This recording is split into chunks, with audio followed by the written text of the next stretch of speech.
பொதுவாக மக்களுடைய அலை எப்படி இருக்கிறது என்று சொன்னால், ஆண்டு முடிந்தவர்கள் ஆண்டு கொண்டிருப்பவர்களை காட்டிலும் புதிய ஆட்சி தமிழகத்திலே உருவாக்கப்பட வேண்டும் என்பதுதான் மக்களுடைய கனவாக இருக்கிறது.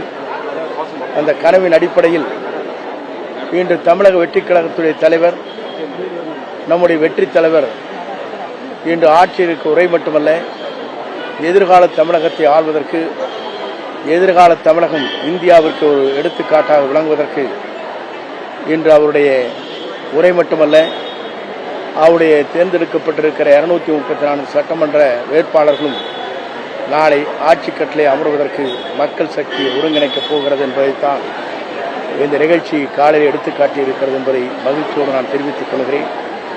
வருகின்ற 2026 அவர் ஆட்சியிலே அமர்வதை எந்த சக்தியாலும் தடுக்க இயலாது. மக்கள் சக்தி அவருக்கு பின்னாலே இருக்கிறது என்பதை மகிழ்ச்சியோடு நான் தெரிவித்துக் கொள்கிறேன். மீண்டும் கோபியில போட்டியிடுறீங்க, 9 முறை வெற்றி பெற்று வரலாற்று சாதனை படைக்கின்றீங்க. கோபியில் 8 முறை, சத்தியமங்கலத்தில் 1 முறை, 9 முறை வெற்றி பெற்றிருக்கிறேன். இன்று கோபியிலே வேட்பாளராக நிறுத்தப்பட்டிருக்கிறேன்.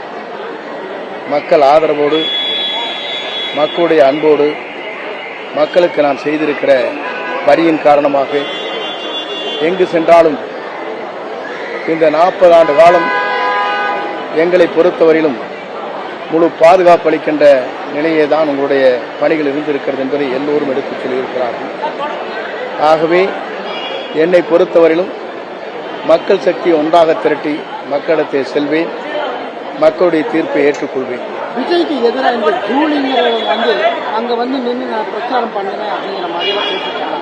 அதே போல பொன்ராஜும் ரொம்ப கிரிட்டிசைஸ் பண்ணியிருக்காங்க.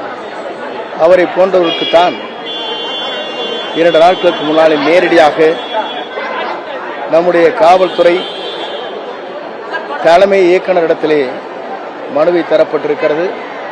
தந்ததற்கு பிறகு அடுத்த நாள் காலையிலே நான் மன்னிப்பு கேட்டுக்கொள்கிறேன் என்று அவர் கூறியிருக்கிறார்.